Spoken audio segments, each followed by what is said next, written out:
vaginal bleeding, often called the period. When a baby girl is born, her ovaries contain hundreds of thousands of eggs, which stay inactive until puberty begins.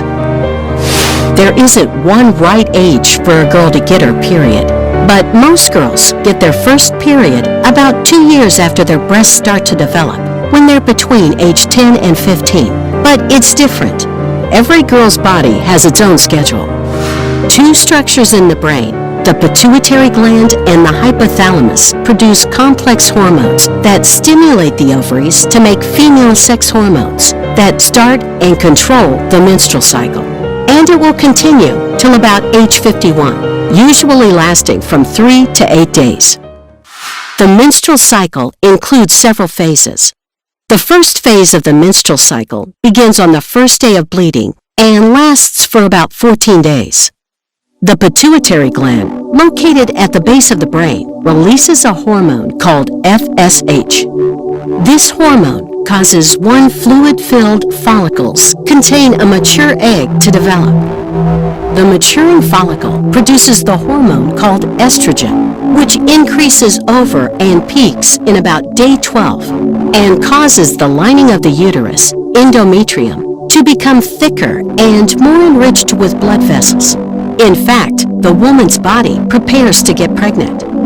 On about day 14, the high amount of LH and FSH cause the egg to be released from the follicle. The high level of LH also causes a brief surge in testosterone, which increases sex drive, right at the most fertile time of the cycle. After release, the egg enters the fallopian tube. Tiny hairs in the tube's lining help push it down the narrow passageway toward the uterus.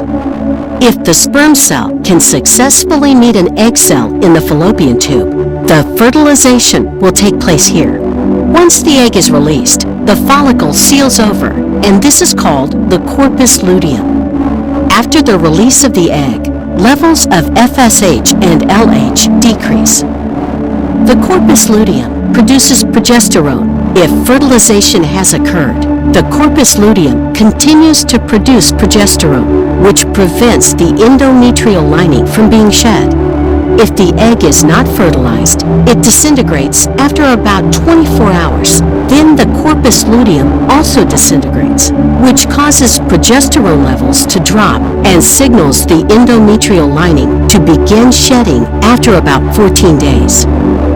The menstrual blood is partly blood and partly tissue from inside the uterus. It passes out of the body through the vagina. The period comes again every 24 to 38 days, from the first day of one period to the first day of the next. Besides bleeding from the vagina, you may have abdominal or pelvic cramping pain, lower back pain, headache, fatigue, mood swings and irritability, food cravings, bloating and sore breasts,